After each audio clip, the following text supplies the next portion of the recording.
What's up mga bay?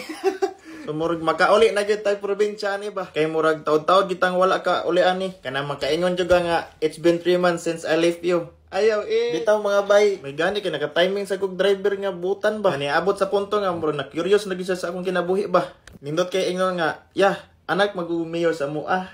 Bitaw mga bay, murag lami kis feeling ba nga makauli ka sa inyo ha. Kay makita kasi yung pamilya ug makalaag ka sa asa. O magkainom sa mga barkada. Pero syempre, magkakita ko sa atong jowa. Bitaw mga bay, magnanig gining Holy Week ba? Daghang kay pasahero, ultimo imong silingan, makita na nimo. Hasta tong maestro nga ipal kaayo. Bitaw mga bay, murag naabtan kita gabi ani ba? Nating panihapon na. Grabe kahayag ni mag-uya. So mga bay, ato nang ikontak ato manghod kay murag gigoto na jud ko ba? Kay katong burger nga gikaon, puro sa harina. Bitaw mga bay, natin ta karon sa kaning Ormoc City. Shout out sa mga Ormocanon diha. Dugay na ko diri sa Ormoc, wadyo ko tilag pinya nga tamis. Bitaw mga bay, manumbay sa ko diri sa akong manghod kay wadyo ko kuwas kong mama. Kay ingon siya, napadaw siya tuyo.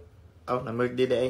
Bitaw mga bay, manihapon nami kay na timing set nga. Pag abot na ko diri sa apartment sa manghod, nanihapon ni sila. Maura to.